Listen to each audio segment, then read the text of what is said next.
हरिरस हेक है, अणरस अणरस आण, पिण हरिरस पिण हरि भक्ति के, जन्म वृथा कर जान। दोस्तों, इस जीवन में बिना हरी रस के कुछ भी नहीं है, इसके अलावा अन्य कुछ भी नहीं है। और बिना हरी रस और बिना हरि के भक्ति के, ये समझ लिए जीवन बिल्कुल ही क्या है, व्यर्थ है मित्रों। क्या है मित्रों? व्यर्थ।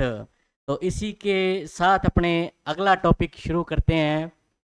अगला टॉपिक क्या दोस्तों, साहित्यकार का अगला पार्ट शुरू करते हैं अपने। आज पार्ट 4 लेकर आए हैं हम।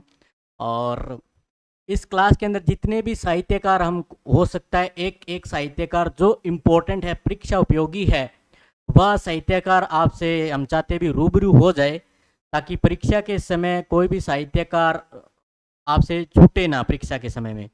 तो इस तरह उनकी रचनाएं और उनका संबंध, उनसे संबंधित जो क्या उन्हें पुरस्कार मिले, वो सारी की सारी मतलब जानकारी आपसे रूबरू हो जाए, हम यही चाहते हैं।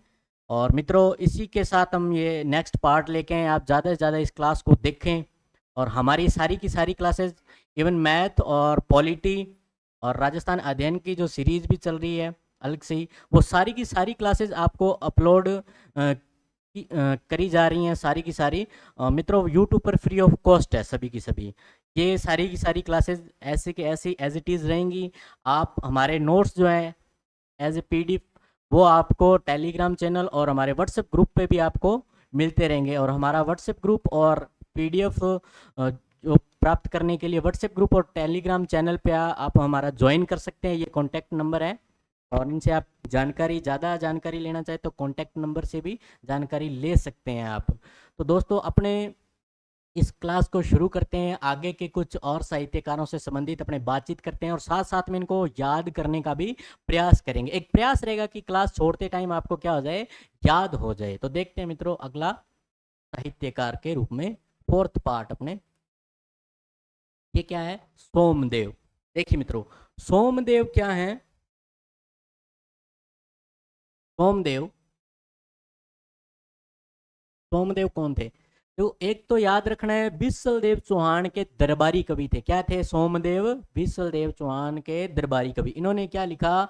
ललित विग्रह राज। सीधा सा एक चीज आपने याद रखनी है, सोमदेव बिसल देव, सोमदेव बिसल देव, सोमदेव बिसल देव। तो आपको ये चीज तो याद हो जाएगी, सोमदेव किसके दरबारी कवि हैं मित्रों? सोमदेव बिसल देव चौहान या विग्रह राज चतुर्थ के। इन्हीं का नाम विग्रह राज चतुर्थ है। तो विग्रह राज, ललित विग्रह राज कौन लिख रहे हैं? सोमदेव लिख रहे हैं। कौन लिख रहे हैं अभी? ये याद रखना है मित्रों, ललित विग्रह राज कौन? सोमदेव। सोमदेव विसल देव किसके दरबारी हुए? सोमदेव विसल देव चौहान के हुए दरबारी। किसके मित्रों? विसल देव चौहान के। अब बात आती है जयानक। ये भी बहुत इंपॉर्टेंट है, हर एक परीक्षा में प्रश्न इनसे आ ही जाता है जयानक से संबंधित। जयानक जो है वो पृथ्वीराज चौहान तृतीय हैं। जो फेमस पृथ्वीराज चौहान है, वही पृथ्वीराज चौहान अजमेर के शासक, जिन्होंने दिल्ली तक विजय प्राप्त की। वह शासक जो थे वो कौन थे? पृथ्वीराज चौहान तृतीय थे।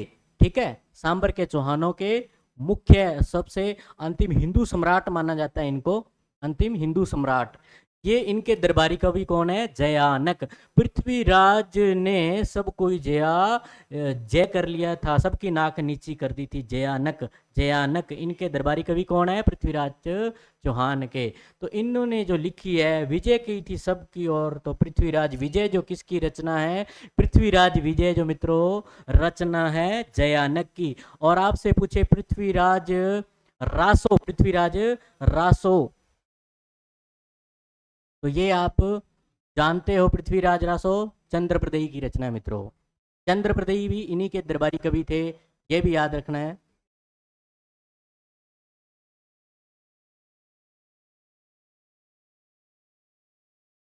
चंद्रप्रदेही भी इन्हीं के दरबारी कवि थे, इनकी रचना है।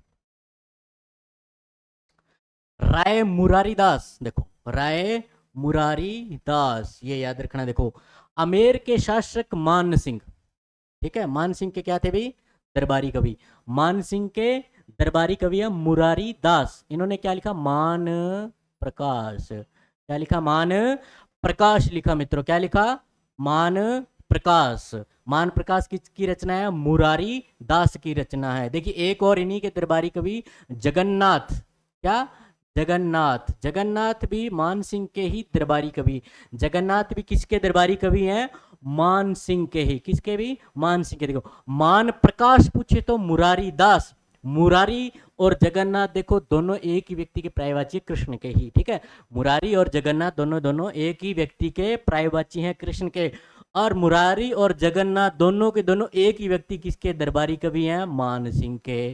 कैसे याद रखोगे इसको, मुरारी दास और जगन्नाथ एक ही व्यक्ति यानी कृष्ण के पर्यायवाची हैं, और मुरारी दास और जगन्नाथ एक ही व्यक्ति मान सिंह के क्या है, दोनों के दोनों दरबारी कवि हैं। एक लिखते हैं मान प्रकाश तो एक लिखते हैं मान सिंह कीर्ति मुक्तावली, मान सिंह कीर्ति मुक्तावली। देखो कैसे याद रखना, जगन्नाथ ने, इसमें अंतर याद रखना, इसमें कंफ्यूज होने के चांसेस हैं कि मान प्रकाश किसका है, मुरारी दास का है या जगन्नाथ का, ये कंफ्यूज होने हो सकती है। तो कैसे, जग में कीर्ति फैली मान सिंह की, जग में जगन्नाथ, ठीक है, जग में कीर्ति किसकी फैली, मान सिंह की, जगन्नाथ, तो जग से कीर्ति याद रखना है, तो अब कंफ्यूजन नहीं होगी। मुरारीदास मान प्रकाश, जो बचा मुरारीदास मान प्रकाश, और जो कीर्ति किसकी फैली जग में, मान सिंह की, तो जगन्नाथ की मान सिंह कीर्ति मुक्तावली, मान सिंह कीर्ति मुक्तावली किसकी रचना है मित्रों,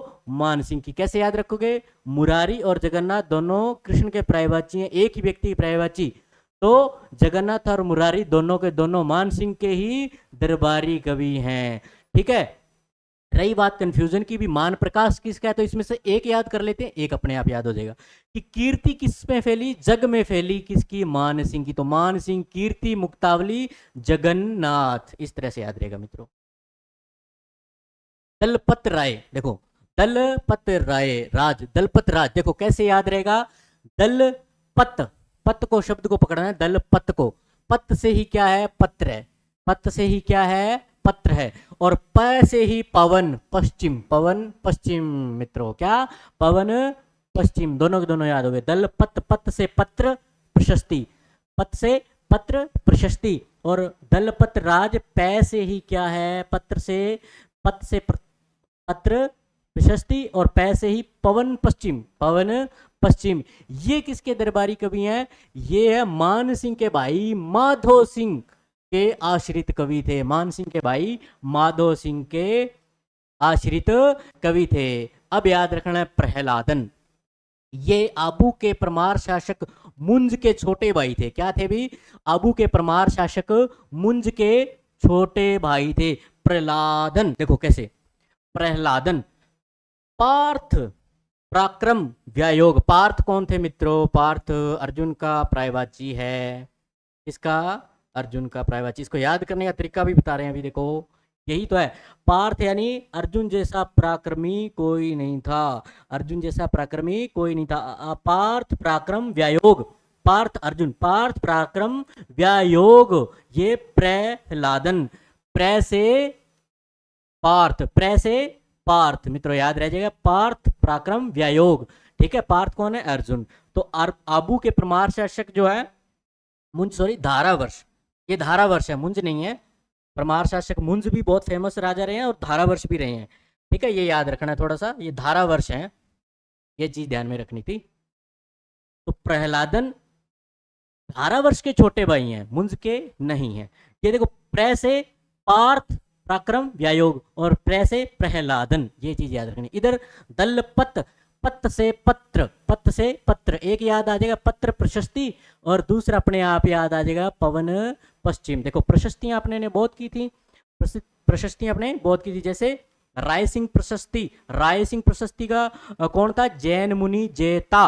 मैंने कहा था भाई जेता की जो भी राय मानेगा उसकी क्या होगी, प्रशंसा होगी, राय प्रशस्ति, ऐसे याद रखना था, ठीक है। कुंभलगढ़ प्रशस्ति का महेश, कुंभलगढ़ प्रशस्ति का महेश, ऐसे याद रखना था, ठीक है मित्रों। प्रशस्ति शब्द आ गया इसलिए मैंने बोल दिया, पत्र से, पत्र से पत्र प्रशस्ति, इस तरीके से याद रखना है। प्रहलादन से पार्थ पराक्रम व्यायोग। कवि सोमेश्वर, देखो कवि सोमेश्वर, ये धारावर्ष का दरबारी कवि था। अच्छा, प्रहलादन धारावर्ष के छोटे भाई थे, जबकि धारावर्ष के आश्रित कवि हैं वो कवि सोमेश्वर हैं। ये पूछा जाता है कीर्ति कौमुदी, कीर्ति कौमुदी ये याद रखना। कीर्ति कौमुदी किसकी है? सोमेश्वर की, सोमेश्वर की कीर्ति है ये। क्या है? सोमेश्वर की कीर्ति, ऐसे याद रखना, सोमेश्वर की कीर्ति, सोमेश्वर की कीर्ति। तो कीर्ति कौमुदी किसकी है? सोमेश्वर की, जो कि धारावर्ष के दरबारी कवि हैं। हलायुद्ध बहुत इंपॉर्टेंट। हलायुद्ध का मतलब क्या आता है? हल प्लस आयुध से बना। आयुध का मतलब होता है हथियार। हथियार किसका?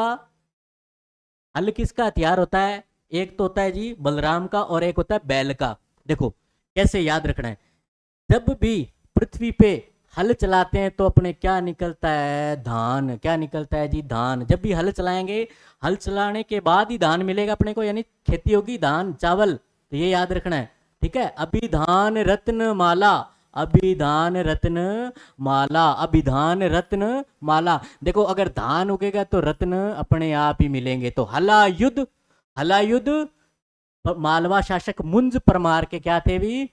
दरबारी कवि थे। ये याद रखना था, मुंज के क्या थे भी? दरबारी कवि। हलायुद्ध, हलायुद्ध कैसे याद रखना? हल चलाएंगे तो क्या निकलेगा? धान। धान निकलेगा तो रत्न भी मिलेंगे। तो अभिधान रत्नमाला हलायुद्ध की रचना है, ठीक है मित्रों। अब देखो पद्मगुप्त, पद्मगुप्त, पद्मगुप्त जो है ये भी मुंज परमार के दरबारी कवि हैं। ये भी क्या है भी? दरबारी कवि हैं। नव सहसांक, नव सहसांक चरित, इसको कैसे पढ़ना है? इसको ऐसे याद करना है। देखो इसको थोड़ा सा अलग पढ़ना, नव फिर सहस अंक, ऐसे पढ़ना है। इसको मिला के शब्द को पढ़ना, फिर याद हो जाएगा आपको, ऐसे पढ़ा नहीं जाएगा। नव सहस अंक चरित, अब इसको मिला के पढ़ लो। नव सहसांक, नव सहसांक चरित। नव सहसांक चरित किसकी है? पद्म गुप्त की है। किसकी है भी? पद्म गुप्त की। पद्म क्या होते हैं भी? गुप्त होने चाहिए, ये याद रखना है। नव, ठीक है भी, नव, नवीन यानी नव। नव सहसांक चरित ये किसका है भी? पद्म गुप्त का है। ये क्या है भी? पद्म गुप्त का। ये मुंज परमार के क्या थे? दरबारी कवि। तो मुंज परमार के दो गए, एक हलायुद्ध और एक पद्मगुप्त। तो हलायुद्ध की क्या है? हल चलाएंगे तो दान निकलेगा, यानी फिर रत्न भी मिलेंगे। तो अभिधान, अभिधान रत्नमाला। हलायुद्ध की क्या? अभिधान रत्नमाला। वैसे ही पद्मगुप्त, पद्म क्या होने चाहिए? नव होने चाहिए, नवीन होने चाहिए। पद्म यानी स्टोन होते हैं, ये इमारती जो इंपॉर्टेंट स्टोन होते हैं, जो कि बहुमूल्य रत्न होते हैं, पद्म उनमें से होता है पद्म। तो पद्म क्या होने चाहिए? नव होने चाहिए। पद्म क्या होने चाहिए? नव। पद्मगुप्त, ठीक है। नव सहसांक चरित, ये भी किसके हैं? पुंज परमार के दरबारी कवि, ये याद हो जाएगा। धनंजय, अब देखो ये भी याद करवाते हैं। धनंजय, धनंजय कौन था मित्रों? धनंजय भी किसका? पर्यायवाची है, अर्जुन का। कैसे? देखो ये याद कराने के लिए साथ में पर्यायवाची मैं बता रहा हूं ताकि आपको तरीका याद आ जाए। धनंजय का मतलब होता है धन पर विजय प्राप्त करने वाला, अर्थात कुबेर को जीतने वाला होता है धनंजय। ये अर्जुन था। तो देखो अर्जुन की 10 दिशाओं में क्या हुई थी? जय हुई थी, है ना। धनंजय की 10 दिशाओं में क्या हुई थी? जय हुई थी। धनंजय की 10 दिशाओं में क्या हुई थी? जय। तो 10 दिशाओं में क्या हुई थी? 10 रूपक। क्या हुई भी? 10 रूपक, ये चीज याद रखना है। 10 रूपक, 10 रूपक किसकी रचना है? धनंजय की है। 10 रूपक किसकी रचना है? धनंजय की। देखो धनंजय, धन पर विजय प्राप्त करने वाला अर्जुन, अर्जुन की 10 दिशाओं में विजय हुई थी। तो धनंजय कौन? धनंजय कौन? अर्जुन। धनंजय की रचना 10 रूपक, 10 दिशाओं में विजय हुई थी। ये याद कराने का तरीका है मित्रों, याद करना है। अब देखो धनिक, ये भी आ गया। धनिक, जिसके पास धन होता है वो धनिक। धनिक, धनिक, धनिक होगा कोई व्यक्ति, धनिक होगा या धनी होगा, उसके पास यश होगा। क्या होगा भाई? यश होगा। क्या होगा? यश। तो ये देखो यशो रूप अवलोक, इसको ऐसे पढ़ना है। यशो रूप अवलोक, इस तरीके से पढ़ना है इसको। शब्दों को तोड़ के पढ़ोगे तो याद हो जाएगा। यशो, यशो रूप अवलोक। तो धनिक किसके दरबारी कवि हुए? मुंज परमार के दरबारी कवि हुए। रशो, यशो रूप अवलोक, ठीक है। कौन? धनिक। देखो धनंजय, धनंजय का क्या है? 10 दिशाओं में जय हुई, धनंजय 10 रूपक। और इधर धनिक, जो धनी होता है वो उसको क्या होता है, यश प्राप्त होता है। तो यशो, यशो रूपावलोक, यशो रूपा अवलोक, ऐसे याद रखना भी तीनों लोकों में यश होता है धनी व्यक्ति का। धनी व्यक्ति का क्या होता है भी तीनों लोकों में यश होता है। तो यशो रूप अवलोक, ये याद रखना है, यशो रूप अवलोक। ये हो गया याद मित्रों धनिक। तो अभी हमने क्या किया, एक तो हलायुद्ध किया, हलायुद्ध का क्या, अभिधान रत्नमाला, अभिधान रत्नमाला। एक हमने क्या किया था मित्रों अभी, पद्मगुप्त, पद्म क्या होना चाहिए, नव होने चाहिए, नव सहसांक, नव सहसांक चरित, ठीक है, ये होना चाहिए। और धनंजय, दशों दिशाओं में जय हुई थी, दश रूपक। और धनिक, धनिक क्या होता है, तीनों लोकों में क्या होता है, यश होता है धनी, धनी व्यक्ति का। तो धनिक का क्या होगा, यशो रूपो रूपावलोक, ठीक है, ये याद हो गया। तो पुरोहित मंगल सिंह, अब ये देखिए, ये नाम से वैसे ही याद हो जाएगा, मंगल सिंह महाराजा सूरजमल, मल से याद रखना है मंगल, मल से क्या याद रखना है, मंगल। तो किसके पुरोहित थे ये, सूरजमल के याद थे, मल से मंगल, मल से मंगल, सूरजमल, ठीक है। एक ही राजा, जाटों का प्लेटू, इसको कहते हैं जाटों का प्लेटू।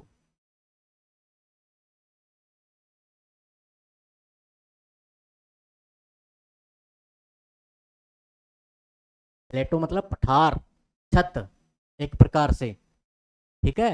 जाटों को सुरक्षित कर दिया था सूरजमल जाट ने, इसलिए इनको जाटों का क्या कहते हैं, प्लेटो कहते हैं, ठीक है भी, ये याद रखना है। तो पुरोहित सूरजमल से मंगल, मल से मंगल। अब देखो ये याद हो जाएगा, सूरज से सुजान, ठीक है, सुजान संवत विलास, सुजान संवत विलास, सुजान संवत विलास किसकी है, मंगल की, ठीक है। तो पुरोहित मंगल सिंह, मंगल की क्या है, सुजान संवत विलास। तो मित्रों कैसे याद रखोगे, मंगल लय आ रहा है इसमें, मंगल मैं और लय आ रहा है, तो सूरजमल में भी मल से मंगल, ये याद हो जाएंगे, मिलते जुलते शब्द है, इसलिए आपको कनेक्ट करवाया जा रहा है ताकि आपको याद हो जाए। ये बस एक याद करने का तरीका है, आपको बस ये याद कराना है, बस आपको किसी भी तरीके से याद हो जाए आपको। तो सुजान संवत विलास सूरजमल के लिए लिखा गया है ये, ठीक है। तो मंगल ने लिखा है, सूरजमल के दरबारी थे ये, ठीक है, ये याद रखना। अब सम्राट जगन्नाथ, मैंने यहाँ पर सम्राट एक अलग लिया, वहां पर जगन्नाथ अलग लिया। एक जगन्नाथ जो थे मान सिंह के दरबारी कवि थे, उन्होंने क्या लिखा था, उन्होंने क्या लिखा था, उन्होंने क्या लिखा था, मान सिंह कीर्ति मुक्तावली। वहां पे मैंने क्या बोला था, मान सिंह की कीर्ति जग में फैली थी, तो ये याद रखना था जगन्नाथ। अब यहां पर मैंने सम्राट जगन्नाथ लिखा है, ये याद रखना है, यहां पर ये क्या है, सम्राट जगन्नाथ। ये जो सम्राट इनकी उपाधि थी, सम्राट क्या थी, इनकी उपाधि थी। ये राजा सवाई राजा जय सिंह सेकंड के दरबारी कवि थे। ये क्या थे भी, सवाई राजा जय सिंह के सेकंड के क्या थे, दरबारी कवि थे। और ये खगोल शास्त्री थे, क्या थे भी, खगोल शास्त्री थे, ठीक है। जय सिंह के खगोल शास्त्र के गुरु थे। इन्होंने खगोल शास्त्र विद्या जगन्नाथ से सीखी थी। किससे सीखी थी, जगन्नाथ से। किसने, जय सिंह सेकंड ने। कैसे याद करना है, सम्राट, सम्राट का सम्राट सिद्धांत, सम्राट जगन्नाथ का क्या है, सम्राट सिद्धांत। दूसरा सिद्धांत शब्द कोई पकड़ लो, सिद्धांत कौस्तुभ, क्या, सिद्धांत कौस्तुभ, क्या, सिद्धांत कौस्तुभ, ये याद हो गया आपको।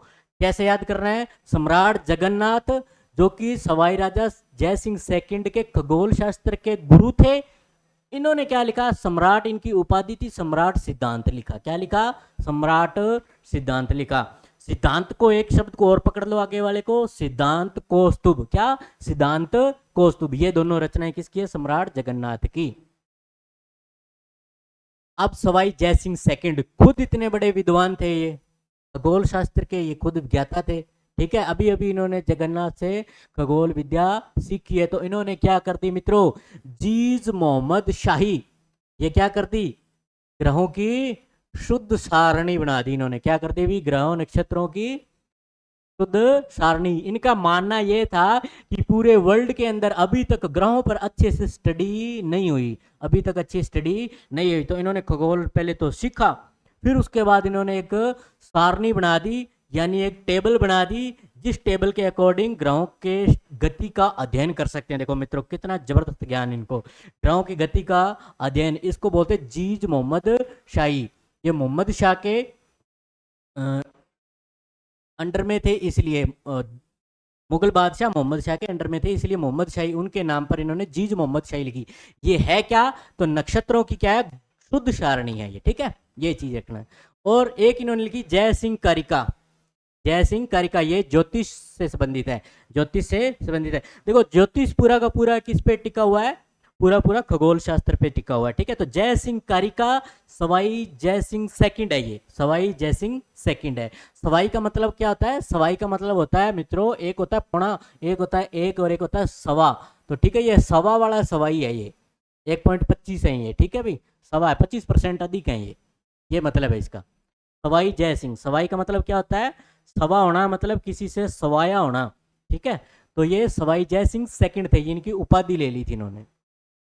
तो जय सिंह कारिका ज्योतिष ग्रंथ है, जय सिंह कारिका क्या है, ज्योतिष ग्रंथ है, एक याद रखना। तो याद रखे जय सिंह सेकंड की जीज मोहम्मद शाही, इनकी क्या है, नक्षत्रों की शुद्ध सारणी है। दूसरी रचना है जय सिंह कारिका, वो क्या है, ये ज्योतिष विद्या पर आधारित ग्रंथ है इनका, ये चीज याद रखनी थी मित्रों, ठीक है। एक इनके थे सम्राट जगन्नाथ, उनकी थी सम्राट सिद्धांत, और एक था सिद्धांत कौस्तुभ।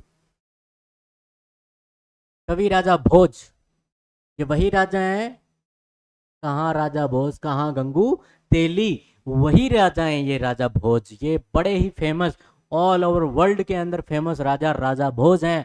और देखो अपने लिए गौरव की बात है कि अपने भीनमाल से इनका संबंध रहा है। क्या रहा है भाई, इनसे भीनमाल का संबंध रहा है। हालांकि ये धारा नगरी इनकी बताई जाती है, और अलग अलग विद्वान के अनुसार भीनमाल भी आता है, इनका जिक्र भीनमाल भी बताया जाता है। तो इनका संबंध भीनमाल से भी रहा है, ये भी याद रखना। धारा नगरी का राजा थे, और इनके अंदर 500 से अधिक दरबारी कवि थे। ये खुद इतने बड़े विद्वान थे, और इनके दरबार में 500 से भी अधिक क्या थे, दरबारी कवि थे। और ऐसे नहीं थे छोटे मोटे मेरे जैसे, जबरदस्त दरबारी कवि थे, ठीक है। उन्होंने आश्रय दिया सभी दरबारी कवियों, जितने भी फेमस राजा थे। तो इन्होंने खुद बहुत मतलब नॉलेज था इनको, युद्ध क्षेत्र का नॉलेज था इनको। देखो इनको संस्कृत का ज्ञान था। देखो जिन जिन बातों को मैं बता रहा हूं उन्हीं को ध्यान में रखकर सारी पुस्तकें याद हो जाएंगी। कैसे, राजा भोज को युद्ध का ज्ञान था, अच्छे योद्धा थे, ठीक है, एक नंबर। दूसरा नंबर संस्कृत के विद्वान, दूसरा नंबर क्या, संस्कृत के विद्वान, ठीक है। दूसरे विद्या अनुरागी थे, यानी विद्या को भी ये बहुत ज्यादा महत्व देते थे, ठीक है। और आयुर्वेद के अच्छे ज्ञाता थे। देखो जबरदस्त नॉलेज था इनको खुद को। तो ये चीजें अगर याद रहेगी ना, तो इनकी सारी रचनाएं याद हो जाएंगी। कैसे भी, कविराज, कविराज देखो खुद कवि हैं, और कवियों के स्वामी हैं कविराज, ठीक है, राजा हैं ये, राजा भोज। कैसे याद रखना है राजा भोज के बारे में, एक तो ये खुद युद्ध में निपुण, दूसरी बात आयुर्वेद के ज्ञाता, तीसरी बात संस्कृत का ज्ञान इन्हें, ठीक है, और विद्या अनुरागी थे। ये चार चीजें अगर याद रहेगी तो सारे याद हो जाएंगे। देखो ठीक है, अब देखो समरांगण सूत्रधार, समर का मतलब होता है समरांगण, समरांगण युद्ध भूमि, तो ठीक है, युद्ध से संबंधित समरांगण सूत्रधार, ठीक है, युद्ध से संबंधित नियम, किस प्रकार युद्ध के अंदर जो बनाई जाती हैं युद्ध की नीतियां, उससे संबंधित समरांगण सूत्रधार रचना। सरस्वती कंठाभरण, सरस्वती कंठाभरण, इन्होंने संस्कृति विद्यालय बनवाया, सरस्वती कंठाभरण, उनमें देश विदेश से विद्वानों को इकट्ठा करके यहाँ पर 80 से ऊपर, 80 से ऊपर सब्जेक्ट पढ़ाया जाता था, सरस्वती कंठाभरण, ठीक है। दूसरी बात सिद्धांत समूह, सिद्धांतवादी राजा थे। राज मार्तंड, राज मार्तंड, राज कैसे करना है उसके नियम। योग सूत्रवर्ती, योग सूत्रवर्ती, योग सूत्रवर्ती, देखो इतना बड़े राजा हैं, संस्कृत के विद्वान है, विद्या आयुर्वेद इनसे संबंधित इनको नॉलेज है, तो योग सूत्रवर्ती, योग के संबंध में इन्होंने लिखा। विद्या विनोद, विद्या विनोद, ये खुद विद्या अनुरागी थे, तो विद्या विनोद इन्होंने लिखा। मुक्ति कल्पतरु, मुक्ति कल्पतरु एक इनकी याद, एक आयुर्वेद सर्वस्व, आयुर्वेद सर्वस्व, ठीक है, आयुर्वेद से संबंधित इन्होंने चिकित्सा क्षेत्र में है ये आयुर्वेद सर्वस्व। ठीक है,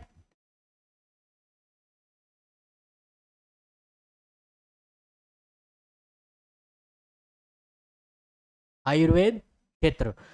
और दूसरा आदित्य प्रताप सिद्धांत। आदित्य प्रताप सिद्धांत, आदित्य होता है मित्रों सूर्य। ठीक है, सूर्य के समान अपने कैसे बन सकते हैं, यानी सूर्य के समान कैसे प्रकाशमान हो सकता है कोई व्यक्ति, तो वो राजा भोज से सीख सकते हैं। ठीक है, ये वही राजा है, कौन है, कहाँ राजा भोज, कहाँ गंगू तेली, वही राजा हैं ये, इन्हीं के लिए ये फेमस कहावत है। ठीक है, तो ये धारा नगरी के थे और इनका संबंध भीनमाल से भी है। कहीं कहीं इनका बताया जाता है भी इनकी राजधानी भीनमाल भी रह चुकी है मित्रों, इसलिए अपने इस राजा को लेना बहुत ही इंपॉर्टेंट था।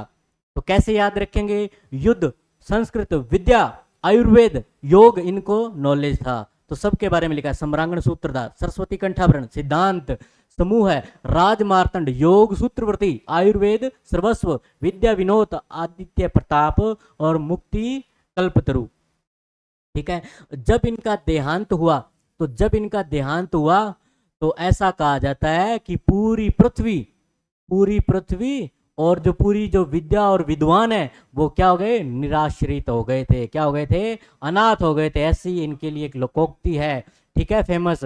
तो इस कविराज राजा भोज के लिए क्या फेमस थी, जब इनका देहांत हुआ तो इनके लिए क्या लोकोक्ति प्रसिद्ध हुई कि आज पूरी की पूरी धारा नगरी और पूरी पृथ्वी और पूरे के पूरे विद्वान क्या हो गए, निराश्रित हो गए, अनाथ हो गए। तो इतने बड़े विद्वान थे ये खुद, और इतने बड़े विद्वानों को आश्रय देने वाले राजा थे। तो सब कैसे याद हुई, सारी सारी युद्ध, संस्कृत, विद्या और आयुर्वेद से संबंधित रचना है।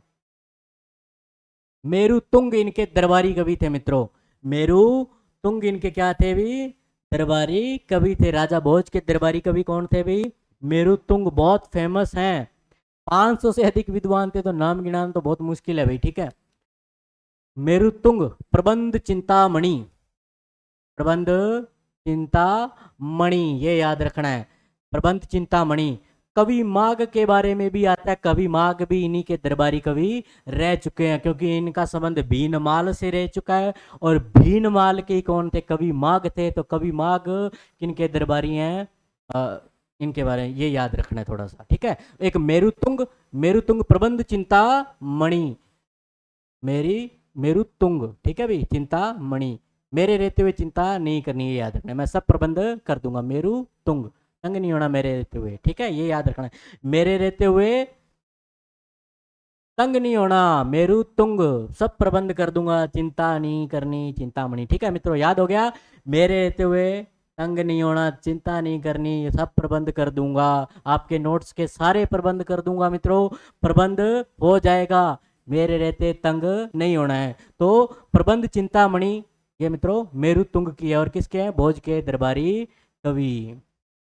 आचार्य जिनसेन, आचार्य जिनसेन मोस्ट इंपॉर्टेंट, आचार्य जिनसेन वत्सराज के दरबारी कवि, वत्सराज गुर्जर प्रतिहार, वत्सराज के दरबारी कवि है, जालोर के शासक, भीनमान जालोर के शासक वत्सराज। ठीक है, गुर्जर प्रतिहार हैं ये, उनके दरबारी कवि है जैन आचार्य जिनसेन।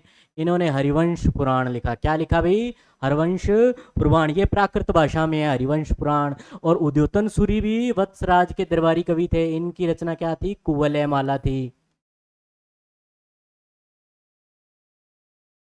ये भी प्राकृत भाषा में थी। क्या थी मित्रों, प्राकृत। ठीक है, ये भी प्राकृत भाषा में, और हरिवंश पुराण भी किसमें, प्राकृत भाषा में, ये याद रखना है। आचार्य जिनसेन, आचार्य जिनसेन वत्सराज के दरबारी कवि थे आचार्य जिनसेन, हरिवंश पुराण, हरिवंश पुराण। कवि कल्हण, ये कश्मीरी पंडित थे, कश्मीरी पंडित थे, कश्मीरी दरबारी थे, ये कश्मीर के कवि थे। ये राज तरंगणी इनकी रचना है मित्रों, मोस्ट इंपॉर्टेंट है, राज तरंगणी, कल्हण की रचना है राज तरंगणी। ये रचना क्यों ली हमने, क्योंकि मिहिर भोज की उपलब्धियों का वर्णन राज तरंगणी से मिलता है, मिहिर भोज। ठीक है, मिहिर भोज की ग्वालियर की प्रशस्ति भी है। ठीक है मित्रों, ये याद रखना है। तो मिहिर भोज की उपलब्धियों की जानकारी किससे मिलती है, राज तरंगणी से मिलती है, ये कवि कल्हण की रचना है। अब मित्रों एलपी टेसीटोरी के बारे में देखते हैं। एलपी टेसीटोरी, एलपी टेसीटोरी याद रखना, एलपी टेसीटोरी।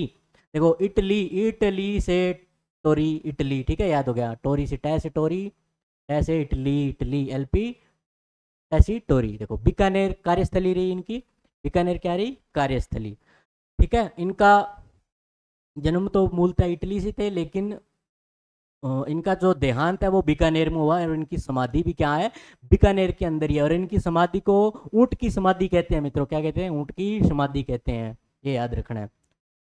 ये जोधपुर में आए थे सर्वप्रथम, ये चीज ध्यान में रखनी है, सर्वप्रथम क्या आए थे, जोधपुर में, ठीक है।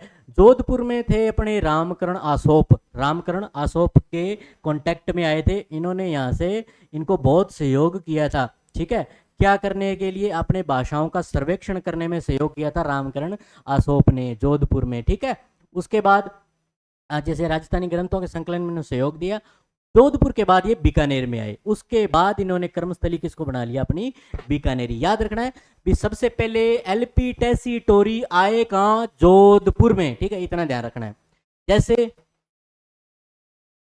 जैसे सबसे पहले कर्नल जेम्स टोड आए कहाँ थे, ग्वालियर आए थे, वैसे यहाँ पर ये जोधपुर आए हैं सबसे पहले, ठीक है। राजस्थान में वो मेवाड़ में आए थे कर्नल जेम्स टोड, ये राजस्थान में जोधपुर के बाद कहाँ आए, बीकानेर में आए, तो बीकानेर को कर्मस्थली बना लिया, ठीक है।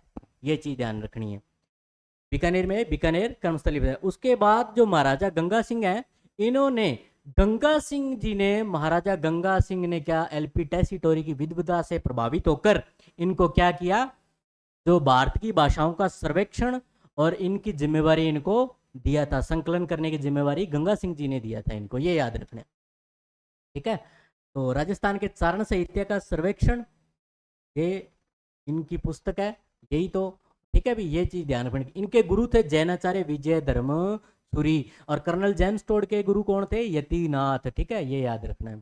तो विजय धर्म सूरी इनके गुरु थे। इन्होंने यहाँ पर इनको क्या सिखाया था, गुरु कैसे थे, इन्होंने जो धर्म विषयक ग्रंथ थे उनका अध्ययन कहाँ से सीखा, इन्होंने विजय धर्म सूरी से सीखा, ये चीज ध्यान रखना है, विजय धर्म सूरी से सीखा। उसके बाद इन्होंने क्या किया, धर्म ग्रंथों का अध्ययन किया, तो इन्होंने क्या किया था, इटली में अनुवाद किया था धर्म ग्रंथों का, जैसे महाभारत हो गई, रामायण हो गई, आदि कई ग्रंथों का, धर्म धर्म विषयक जो ग्रंथों का, उनका क्या किया था, उन्होंने अनुवाद किया था एलपी टेसीटोरी ने, ये याद रखना है। एलपी टेसीटोरी के दो ग्रंथ याद हो जाएगा सीधा। बीकानेर राजस्थान के पश्चिम में है, किधर है अभी, बीकानेर राजस्थान के पश्चिम साइड में है। तो पश्चिमी राजस्थान का व्याकरण, इनकी पुस्तक पुस्तक क्या है, पश्चिमी राजस्थान का व्याकरण और राजस्थानी चारण साहित्य एवं सर्वेक्षण, इनकी रचना है दूसरी ग्रंथ। एक और है इनका ग्रंथ, पुस्तक और एक याद रखनी इनकी क्या, a descriptive catalogue of the bardic and historical chronicles, क्या, a descriptive catalogue of the bardic and historical chronicles, इनकी एक पुस्तक है, किसकी, एलपी टेसीटोरी की, ठीक है, ये याद रखना है। अब इन्होंने क्या किया था, धर्म ग्रंथों का क्या किया था, इटली में अनुवाद किया था, जैसे रामचरितमानस, रामायण, महाभारत, इनका क्या किया था, इटली में अनुवाद। ये देखो, जो इनकी मूल भाषा है उसी में करेंगे अनुवाद, वो क्यों करेंगे, देखो महाभारत रामायण ऐसे काव्य हैं, श्री राम जैसे आदर्शों को वो चाहते हैं भी हमारी भी पीढ़ी जाने, ताकि वैसा कैरेक्टर जो है वो बना पाए, इसलिए उन्होंने अनुवाद किया, ये प्रभावित हुए ऐसी रचनाओं से।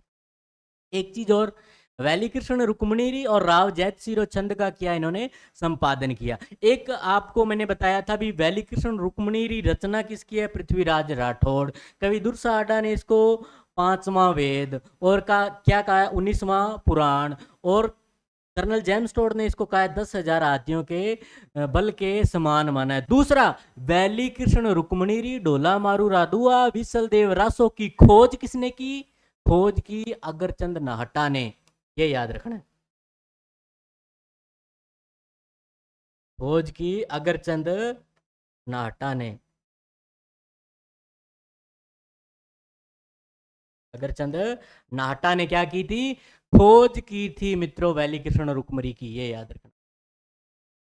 अब देखो हड़प्पा के काल से पूर्व की जो भी क्या साइट है, अपने पुरातात्विक स्थल हैं, उनकी खोज किसने की? एलपी टेसीटोरी ने। जैसे रंगमहल, बड़ोपल, ठीक है, इनके साथ क्या हुआ था? ग्रुप आया था पूरा एक। तो एलपी टेसीटोरी, देखो, कालीबंगा सभ्यता की खोज का कार्य सर्वप्रथम प्रारंभ किसने किया?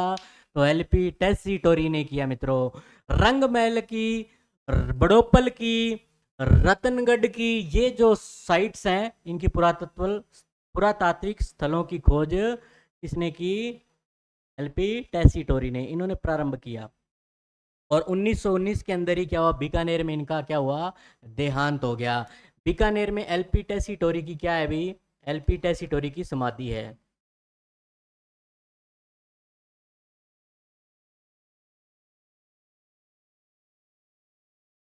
कब्र है, ठीक है। और इसी को ही क्या कहते हैं? ऊंट की समाधि भी कहते हैं।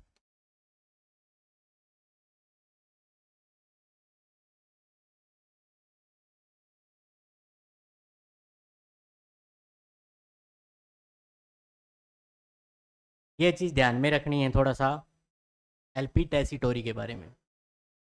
अब जॉर्ज अब्राहम गिरियसन, ये इंग्लैंड के थे। जॉर्ज अब रहम करेगा गिरने से। गिरियसन कौन? किसको गिरने से? राजस्थानी भाषा को गिरने से। कौन रहम करेगा? जोर लगाकर अब रहम करेगा गिरियसन। तो मित्रों, सारी की सारी बातें रिकॉल हो जाएंगी फर्स्ट क्लास की। देखो, इन्होंने लिखा द लैंग्वेस्टिक सर्वे ऑफ इंडिया 1912 के अंदर, ठीक है। तो उसमें राजस्थानी शब्द का प्रयोग किया। सर्वप्रथम राजस्थानी शब्द प्रयोग किसने किया? जॉर्ज अब्राहम गिरियसन ने 1912 में। इस ग्रंथ में इन्होंने राजस्थानी शब्द प्रयोग किया सर्वप्रथम।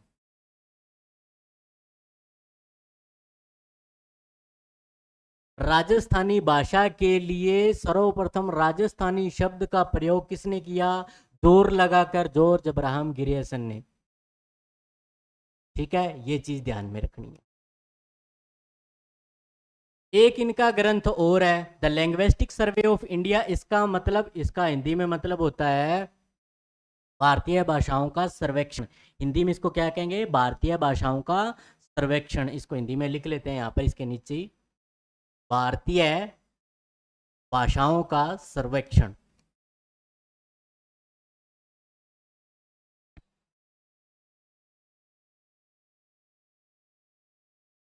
भारतीय भाषाओं का क्या है? सर्वेक्षण है मित्रों। क्या है मित्रों? सर्वेक्षण।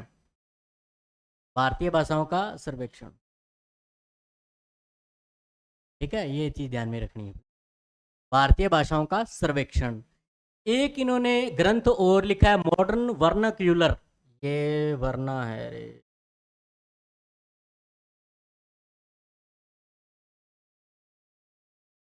ऊपर रह लगा हुआ है, वर्नाक्यूलर। ये आधा कै है, vernacular. Modern vernacular literature of northern India. इसको हिंदी में क्या कहेंगे? आधुनिक, तो कहेंगे आधुनिक। तो हिंदी में याद रखना है। ये कई बार हिंदी में नाम आ जाता है, कई बार इंग्लिश में भी नाम आ जाता है। पुस्तक का नाम कई बार इंग्लिश में दे देते हैं, होती वही है, याद होता है, दिमाग से निकल जाता है ये क्या दे दिया नया, ठीक है। तो इसका हिंदी में नाम है आधुनिक नॉर्थ इंडिया, क्या कहेंगे? उत्तरी भारतीय।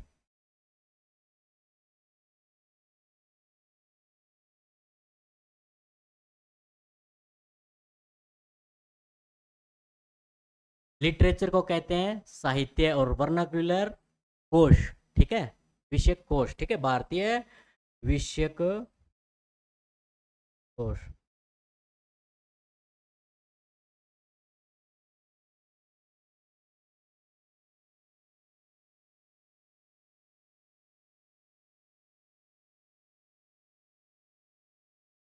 ये चीज ध्यान में रखनी है कि इसको हिंदी में ये कहते हैं, ठीक है।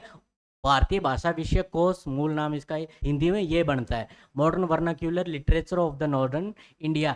इसका जो प्रकाशन है, इस ग्रंथ का प्रकाशन 1907-8 के अंदर इन्होंने किया था। क्या? 1907-8 के अंदर। याद रखना, राजस्थानी बोलियों का सर्वप्रथम उल्लेख 1908 में हो गया था। क्या हो गया था? 1908 में हो गया था। लेकिन राजस्थानी शब्द का सर्वप्रथम प्रयोग 1912 में ही हुआ है। ये चीज ध्यान में रखनी। इस ग्रंथ के अंदर क्या हुआ है? ये चीज ध्यान रखना है। इसका हिंदी नाम आ ही गया आगे, घोष। ठीक है, तो इसके अंदर राजस्थान में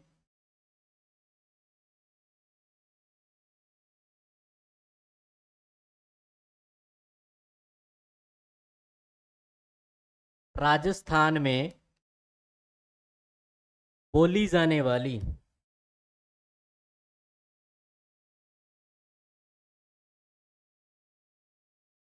बोलियों या भाषाओं,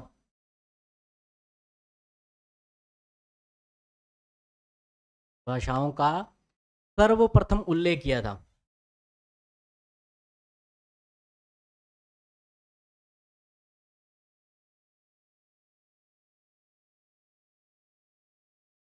सर्वप्रथम क्या किया था? उल्लेख किया था मित्रों। याद रखना है, यहां पर राजस्थानी शब्द का प्रयोग अभी तक नहीं किया इन्होंने। 1908 तक इन्होंने राजस्थानी शब्द राजस्थानी भाषा के लिए नहीं किया। इन्होंने केवल और केवल राजस्थानी बोलियां जो है, राजस्थान की जो राजस्थान में बोली जाने वाली बोलियां हैं, उनका केवल और केवल उल्लेख किया इस ग्रंथ के अंदर 1908 तक। और बाद में 1912 के अंदर क्या किया था? द लैंग्वेस्टिक सर्वे ऑफ इंडिया में राजस्थानी शब्द का प्रयोग किया था। ये चीज ध्यान में रखना। तो जॉर्ज ब्रायम गिरिसन के अकॉर्डिंग बोलियां जो है 5 प्रकार की हैं। ये मैं पहले भी बता चुका हूं कि एलपी टेसिटोरी के अकॉर्डिंग 2, और सामान्यतः पूछे राजस्थानी बोलियां कितने प्रकार की है, सामान्य प्रश्न आए तो 2। ठीक है, सीधा प्रश्न आता है भी राजस्थान की बोलियों के प्रकार हैं 2, यही आंसर है। क्या देना है? 2। अगर पूछे जॉर्ज अब्राहम गिरिसन के अकॉर्डिंग भाषाओं के प्रकार, तब है 5। तब कितने हैं? 5। तब पश्चिम राजस्थानी, उत्तर पूर्वी राजस्थानी, मध्य पूर्वी राजस्थानी, दक्षिण पूर्वी राजस्थानी और दक्षिणी राजस्थानी। जैसे राजस्थान के मैप में भी अपने देख सकते हैं, ये लगभग कुछ राजस्थान जैसा है, ऐसा कुछ।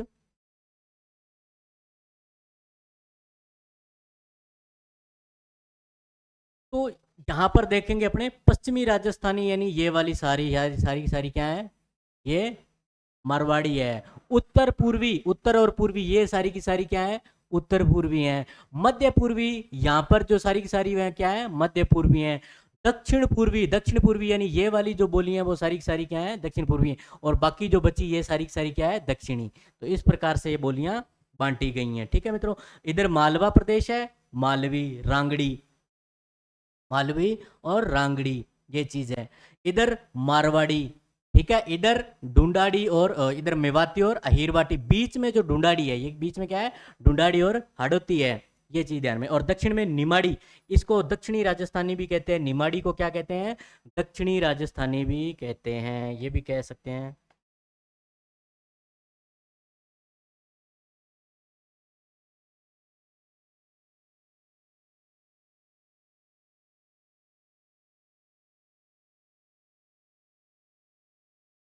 निमाड़ी पर पीली और गुजराती का प्रभाव दिखाई पड़ता है निमाड़ी बोली पर। ठीक है, ये दक्षिणी राजस्थानी भी कहते हैं इसको। ठीक है मित्रों, ये याद रखना है, 5 प्रकार है इनके अनुसार, जॉर्ज अब्राहम गिरिसन के अकॉर्डिंग। अब आए दशरथ शर्मा। दशरथ शर्मा चूरू से हैं मित्रों। कहां से हैं? चूरू से। डॉक्टर दशरथ शर्मा चूरू, दशरथ शर्मा चूरू, ये याद रखना। देखो, इन्होंने दिल्ली और आगरा से क्या किया? विश्वविद्यालय, दिल्ली से और आगरा आगरा विश्वविद्यालय से क्या करी? शिक्षा प्राप्त की है। उसके बाद ये करो, डूंगर कॉलेज जो बीकानेर है, इसमें क्या होते हैं? लेक्चरर बनते हैं, ये 1925 के अंदर। डूंगर कॉलेज बीकानेर में लेक्चरर 1925 में बनते हैं ये। ठीक है, फिर 1943 के अंदर अर्ली चौहान डायनेस्टीज, चौहानों के लिए क्या लिखा? इतिहास, अर्ली चौहान डायनेस्टीज। ठीक है, चौहान काल का इतिहास है ये 1943 में। इस शोध पर इन पर इन्होंने क्या लिखा? निबंध लिखा। तो आगरा ने इनको क्या दिया? आगरा विश्वविद्यालय जहां से इन्होंने शिक्षा प्राप्त की, जिन्होंने डॉक्टर लिट की उपाधि दी। क्या दी भी? डॉक्टर लिट की उपाधि आगरा विश्वविद्यालय। देखो, मैंने इसीलिए यहाँ पर आगरा विश्वविद्यालय लिखा, क्योंकि इन्होंने शिक्षा कहाँ से प्राप्त की थी? शिक्षा आगरा विश्वविद्यालय और दिल्ली विश्वविद्यालय से। ठीक है, तो आगरा विश्वविद्यालय ने इनको क्या दी? डॉक्टर लिट की उपाधि। क्यों दी? अर्ली चौहान डायनेस्टीज के कारण। ठीक है, 1943 के अंदर। 1925 में ये बीकानेर में क्या बने थे? लेक्चरर। 1945 में देखो, 43 के बाद 45 में इन्हीं के सहयोग से शार्दुल राजस्थानी रिसर्च इंस्टीट्यूट, शार्दुल सिंह है ना, बीकानेर के शासक रह चुके हैं शार्दुल सिंह, अंतिम शासक माने जाते हैं आजादी तक। शार्दुल राजस्थानी रिसर्च इंस्टीट्यूट 1945 में स्थापना की, किसके सहयोग से? एम पन्नीगर के सहयोग से। ठीक है मित्रों, एम पन्नीगर के सहयोग से इन्होंने, एम पन्नीगर सहयोग के सहयोग से शार्दुल रिसर्च इंस्टीट्यूट इन्होंने यहाँ पर क्या की, स्थापना की 1945 के अंदर, ये याद रखना है। 1949 के अंदर क्या किया? 1949 में क्या हुआ कि 1959 के अंदर में क्या हुआ कि राजस्थान सरकार ने एक प्लान बनाया, योजना बनाई कि अपने क्या करते हैं, राजस्थान का एक तो संक्षिप्त होना चाहिए और एक ऑथेंटिक अपने क्या लिखते हैं, राजस्थान का इतिहास लिखते हैं। उसमें इनको प्रधान प्रबंधक बना दिया, किसको? डॉक्टर दशरथ शर्मा को। किसको? डॉक्टर दशरथ शर्मा को। कहां से थे? चूरू से थे। कहां से थे? चूरू से। शिक्षा कहां से? दिल्ली और आगरा विश्वविद्यालय से। फिर क्या किया इन्होंने? अर्ली चौहान डायनेस्टीज लिखा, उसके लिए लिट की उपाधि मिली, कहां से? आगरा विश्वविद्यालय से। उसके बाद 45 में इन्होंने क्या की? शार्दुल राजस्थान रिसर्च इंस्टीट्यूट की स्थापना करवाई एम पन्नीकर के सहयोग से। 1959 के अंदर राजस्थानी सरकार ने एक क्या किया, ये अपने क्या करते हैं, राजस्थान का एक संक्षिप्त और ऑथेंटिक इतिहास लिखा जाए, उसके लिए इनको क्या बनाया, प्रधान प्रबंधक नियुक्त कर दिया 1959 में, जिसकी वजह से इन्होंने 1962 तक एक ग्रंथ तैयार कर दिया। उसका नाम क्या था? Rajasthan through the ages. Rajasthan through the ages 1962 तक। यह पूछा जाता है, राजस्थान थ्रू दी एजेस किसकी रचना है? डॉक्टर दशरथ शर्मा। और अर्ली चौहान डायनेस्टीज किसकी है? डॉक्टर दशरथ शर्मा। यही ध्यान रखना है मित्रों। फिर उसके बाद क्या हुआ, इन्होंने राजपूत जो संस्कृत होती है उसके ऊपर लेक्चर दिए, 7 क्या दिए भी इन्होंने, भाषण दिए, वो भी फेमस हो गए। Lecture on Rajput cultures, lecture on Rajput cultures, ये 7 भाषण दिए थे। ठीक है, 1969 के अंदर प्रोफेसर डीसी सरकार के सभापतित्व में, सभा के अंदर इन्होंने क्या दिया भी, लेक्चर दिया राजपूती कल्चर पर। वो जाके फेमस हो गए, क्या, किस नाम से? लेक्चर ऑन, याद रखना, lecture on Rajput history and culture, lecture on Rajput history and culture के रूप में फेमस हो गए। इनका निधन हो गया 1976 के अंदर। तो इनके लिए सन कौन कौन से जरूरी थे? एक तो 1925 क्या डूंगर कॉलेज में लेक्चरर बने। 1925 के बाद मेन जो इंपॉर्टेंट क्या था, 1943 में अर्ली चौहान डायनेस्टीज के लिए लिट की उपाधि आगरा विश्वविद्यालय। उसके बाद 45 में शार्दुल राजस्थानी रिसर्च इंस्टीट्यूट। 45 के बाद क्या, 1959 में क्या लिखा इन्होंने, इनको राजस्थान सरकार ने राजस्थान का संक्षिप्त इतिहास लिखने के लिए प्रबंध बनाया, इनको मुख्य प्रधान प्रबंधक बनाया। ठीक है, उसके बाद 1962 में इन्होंने क्या लिख दिया, राजस्थान थ्रू दी एजेस ग्रंथ लिख दिया। इसमें क्या है, राजस्थान का संक्षिप्त और ऑथेंटिक इतिहास है, राजस्थान थ्रू दी एजेस। उसके बाद 1969 में इन्होंने क्या दिए, लेक्चर्स दिए राजपूती कल्चर पर, तो वो फेमस हो गए lectures on Rajput state and cultures के नाम से। तो ये इनकी रचनाएं थी। तो देखो, इन्होंने चौहानों पर इतिहास लिखा। चौहान और कौन था फेमस? सम्राट पृथ्वीराज चौहान और उनका युग। ठीक है, फिर उसके बाद राजस्थान थ्रू दी एजेस और lectures on Rajput history and culture, doctor Dashrath Sharma, ये याद रहेगा। उसके बाद ये इंडियन हिस्ट्री कांग्रेस के भी क्या रहे भी, अध्यक्ष रहे। इंडियन हिस्ट्री कांग्रेस यानी इतिहासकार थे ये अच्छे फेमस, इंडियन हिस्ट्री कांग्रेस के क्या भी रहे, अध्यक्ष। ये देखो, ये राजस्थान प्राच्य विद्या प्रतिष्ठान के निदेशक के पद पर भी रहे। देखो, राजस्थान प्राच्य विद्या प्रतिष्ठान की का मुख्यालय कहां पर है मित्रों? जोधपुर में है। कहां पर है? जोधपुर के अंदर। किसके प्रयासों से? मुनि जिन विजय के प्रयासों से, मुनि जिन विजय के प्रयासों से, मुनि जिन विजय के प्रयासों से इसकी स्थापना हुई थी 1958 के पास पास। ठीक है मित्रों, ये हम पहले भी डिस्कस कर चुके थे। यहाँ पर फिर आ गया, राजस्थान प्राच्य विद्या प्रतिष्ठान के निदेशक के पद पर भी ये रह चुके हैं, इनके साथ वर्क ये कर चुके हैं मित्रों, ये याद रखना है। ठीक है, उसके साथ विश्वेश्वर नाथ रेऊ, ये भी इंपॉर्टेंट है। विश्वेश्वर नाथ रेऊ, ये मारवाड़ से संबंध रहा है इनका। क्या से रहा है? मारवाड़ यानी जोधपुर। अब देखो, इनकी जितनी भी रचनाएं होंगी जोधपुर के मारवाड़ के इतिहास से संबंधित होंगी। ठीक है, क्या होंगी? मारवाड़ के इतिहास से।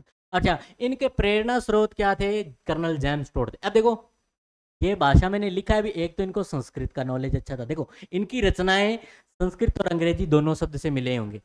संस्कृत और अंग्रेजी का नॉलेज था इनको अच्छा सा। ठीक है, तो विश्वेश्वर नाथ रेऊ मारवाड़ थे, जोधपुर से थे, जुलाई 1890 के अंदर इनका जन्म हुआ। ठीक है, इनके प्रेरणा स्रोत थे कर्नल जेम्स टोड। तो अंग्रेजी भाषा थी ना, अंग्रेजी भाषा का नॉलेज था, तो कर्नल जेम्स टोड इनके प्रेरणा स्रोत। ठीक है, डिंगल का ज्ञान कहाँ से मिला इनको?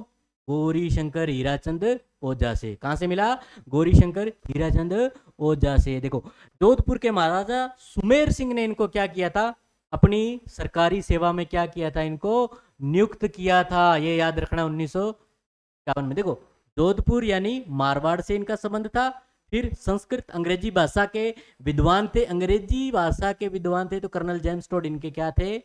प्रेरणा स्रोत। ठीक है, और लेकिन डिंगल का ज्ञान, डिंगल का ज्ञान, डिंगल का ज्ञान गौरीशंकर हीराचंद ओझा से ही मिला।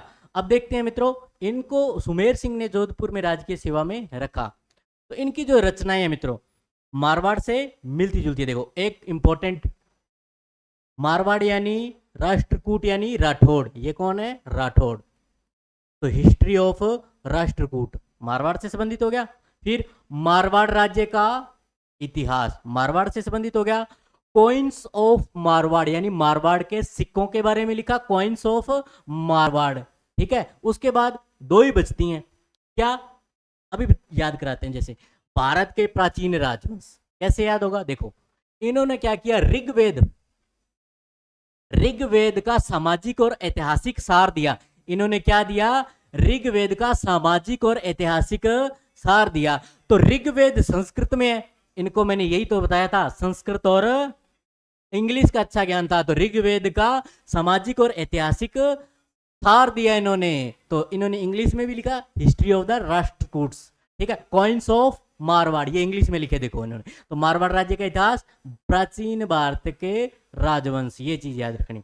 एक मोस्ट इंपॉर्टेंट विश्वेश्वर स्मृति ग्रंथ, जैसे मनुस्मृति है ना मित्रों, जैसे महाराज मनु ने लिखा है मनुस्मृति, उसी को आदर्श मानकर इन्होंने क्या लिखा? विश्वेश्वर स्मृति ग्रंथ। क्या लिखा मित्रों? विश्वेश्वर स्मृति ग्रंथ लिखा। ठीक है, 19वीं शताब्दी में लिखा, मनुस्मृति के आदर्श का अनुसरण करते हुए। ठीक है, इन्होंने इसकी रचना की, विश्वेश्वर मनुस्मृति। देखो, मनुस्मृति, अब मनुस्मृति क्या थी? एक मनुस्मृति दंड संहिता थी। जैसे इंडियन पीनल कोड है, वैसे ही प्राचीन काल में मनुस्मृति क्या थी? दंड संहिता थी। दंड संहिता थी, तो आगे संहिता के रूप में इन्होंने ग्रंथ लिखा है। कौन सा? आर्य विधानम ग्रंथ। इनको संस्कृत का ज्ञान था ना, तो आर्य विधानम ग्रंथ। आर्य विधान का मतलब होता है मित्रों नियम, कानून। ठीक है, विधि। तो आर्य विधानम ग्रंथ यानी संहिता के रूप में ये लिखा है। तो न्याय संहिता के रूप में ये ग्रंथ लिखा, क्या? आर्य विधानम ग्रंथ। जहां विधान होगा वहां न्याय से संबंधित बातचीत होगी। और आर्य विधानम ग्रंथ संस्कृत में लिखा और इसका हिंदी में अनुवाद करके इसको क्या किया? प्रकाशित भी कराया। जैसे ही देश आजाद हुआ मित्रों, वैसे ये अपने आप इनको क्या, इन्होंने अपने आप को क्या कर लिया? इस जीवन से स्वतंत्र कर लिया। इनका 1947 में क्या हुआ मित्रों? निधन हो गया। तो मित्रों, आज की क्लास में आपके लिए इतना ही। और ये जो हमने डिस्कस किए हैं मित्रों, इस क्लास को आप 2-3 बार देखोगे तो आपको याद हो जाएगा। और ये दावा है हमारा कि आपको याद जरूर होगा क्लास के बाद। ठीक है मित्रों, इसको आप देखें और इसके पीडीएफ नोट्स आपको मिल जाएंगे। टेलीग्राम और व्हाट्सएप चैनल, हमारे व्हाट्सएप से जुड़े, कॉन्टैक्ट नंबर इसके अंदर हमारा शेयर किया हुआ है, आप जुड़े और क्लास को कंप्लीट देखें। हमारी सारी की सारी क्लासेस चल रही हैं कंटिन्यू, जैसे पॉलिटी और मैथ की और अदर सब्जेक्ट्स की भी चल रही हैं। आप इनको जरूर देखिए कंटिन्यू। ये आपके लिए हर एक एग्जाम में, हर एक परीक्षा में, हर एक परीक्षा में, जैसे रीट, पटवार, हर एक राजस्थान की हर एक परीक्षा में आपके लिए उपयोगी रहेगा। जैसे 4th ग्रेड के लिए चतुर्थ श्रेणी और फर्स्ट ग्रेड टीचर्स के लिए, और जैसे एसआई, आरएएस, रीट लेवल 1 और लेवल सेकंड, इवन हर एक एग्जाम के लिए आपके लिए क्या रहेगा, ये बेनिफिशियल रहने वाली क्लासेज हैं मित्रों। अब तक ये इस पर 10 क्लासेज हो चुकी हैं, अभी तक इस पर 10 क्लासेज हो चुकी हैं। और यूट्यूब पे मित्रों आपको 10 क्लासेज हमें हमें हम ये अपेक्षा करते हैं भी अन्य अन्यत्र कहीं पर भी आपको अवेलेबल नहीं होंगी, लेकिन फिर हम आपको करवा रहे हैं, इसी वजह से करवा रहे हैं मित्रों, क्योंकि शिक्षा का अधिकार सबको है। वही केवल वही नहीं है उच्च शिक्षा ले सकते या बड़ी बड़ी कोचिंग संस्थान से जिनकी बहुत ज़्यादा मोटी फीस है, जो परचेज कर पा रहे हैं और पढ़ पा रहे हैं, और जो जिन अन्य इतने फीस नहीं देख पा रहे, तो वो कहीं आरएएस का या बड़ी किसी वैकेंसी का सपना ही नहीं देख सकते, ऐसा संभव नहीं है। अब मित्रों आप इस चैनल के माध्यम से आप अपने सपनों को बड़ा कीजिए और सपनों को साकार भी कीजिए। इन क्लासेस को लगाइए, आपको नोट्स प्रॉपर मिलते रहेंगे मित्रों। और आपके सपनों को साकार करने के लिए हमारा जो प्रयास रहेगा वो लगातार रहेगा, निरंतर रहेगा। हम आपके प्रयास के लिए तत्पर रहेंगे, हमारा प्रयास आपके लिए निरंतर रहेगा मित्रों। इसी के साथ मैं अपनी वाणी को विराम देना चाहूँगा मित्रों, अगली क्लास के लिए। Thank you.